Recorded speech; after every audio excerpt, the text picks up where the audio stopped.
You do not need measuring cups to make this amazing cake. I'm Gemma Stafford, professional chef with over 20 years experience, and this is definitely the easiest cake recipe I know. The secret, you use one yogurt pot to measure everything. It's quick, it's easy, and it turns out soft and perfect every time. The French are known for their baking, and rightly so, but this little cake is probably France's best kept secret. Not everybody knows about it, but it is a classic. And the secret to this little cake is you use a yogurt tub to measure all of your ingredients. Here's how to do it. So the first thing you want to do is get a pot of yogurt.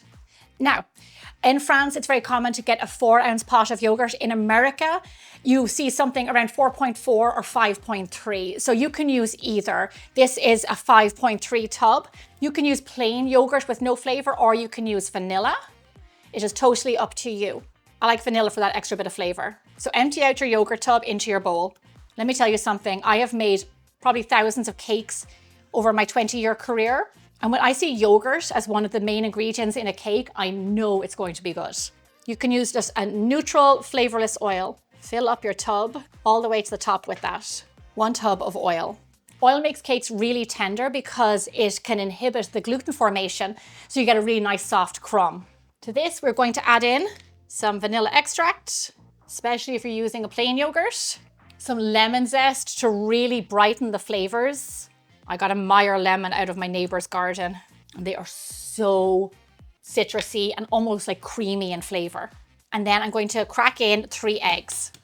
With a hand whisk, you can just whisk this together in a bowl. You do not need a stand mixer. Just whisk it together until it's nice and smooth. I will tell you, using full fat yogurt definitely makes a difference because fat equals flavor, and more fat in a cake, when you think like a pound cake, it just makes everything taste good. So those are our wet ingredients. Now, next thing we're going to do is take our little tub, wash it out, do the rest of our ingredients. Into our wet ingredients, we are going to add in 2 tubs of sugar. Just regular castor sugar, granulated sugar.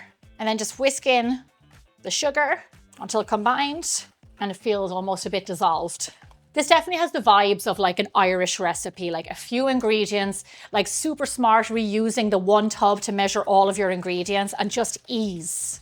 And definitely for easy entertaining. Our last few dry ingredients: all-purpose flour, 3 tubs of all-purpose flour. You might also know this cake as the 1, 2, 3 French yogurt pot cake, which is 1 tub of oil, 2 tubs of sugar, 3 tubs of flour. So it's also a really easy way to remember the recipe. This is just regular all-purpose flour. Lastly, our raising agent, 2 teaspoons of baking powder and 1/4 teaspoon of salt. Now with a whisk and a light hand, just combine these ingredients until there's no more lumps of flour. With something like this, go around the bowl, a little bit like pancakes. You don't want to over mix. You can even use a spatula. Break down those lumps of flour, combine everything. But the best thing to do is not to over mix, so you end up with a really light cake. Look at that. Such a fast batter to come together. I keep everything in one place. These Gemma made bowls make it really simple.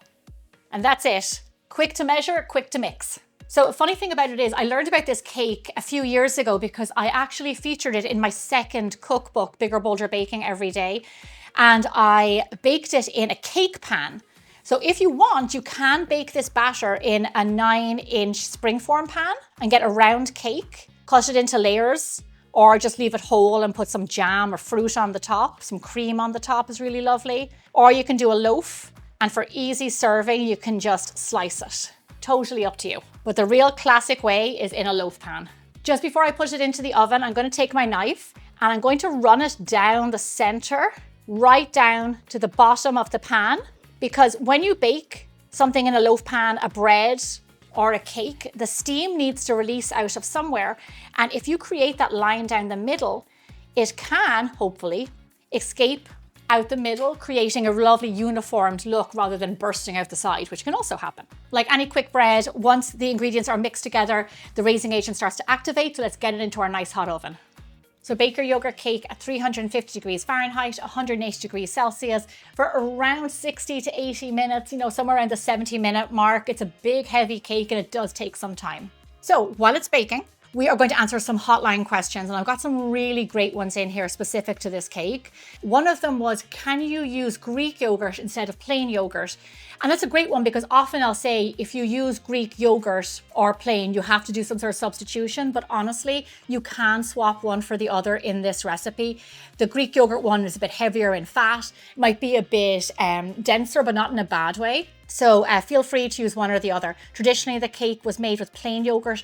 Over the years and the way it changed, now people use Greek yogurt. So here's a question about the fat. Can I use melted butter instead of oil? That's a great question because some people don't like to consume that much oil. Number one, you can do half and half butter and oil, or you can do 100% melted butter. It is totally up to you. Butter will give you more fat, you know, good quality butter, French butter, and also some salt in there. So feel free, whatever one you decide. You will get a firmer crumb with the butter than you will over the oil, because if you remember, I said oil is tenderizing. Lastly, Gemma, what happens if I don't have that exact yogurt tub? Here's the thing, use any yogurt tub that is the size 4 to like 5.3 ounces, somewhere around there. You are totally fine. You'll still get the same results, use the rest of the same ingredients, you're all good to go. Do not be fooled by the simplicity of the cake. Usually it's the underdogs that pack the biggest punch. This is a fantastic recipe, full of flavor, and the ease just makes it so much better. I love this recipe for kids because it's so simple for them to make, or dress it up with a little bit of whipped cream and fruit and have it as an elegant dessert. Keep this recipe in your back pocket because you will use it over and over again. If you'd like more easy baking videos just like this one, then get comfy because I have hundreds for you to check out. Thanks so much for watching, and I will see you back here again next week with a brand new recipe.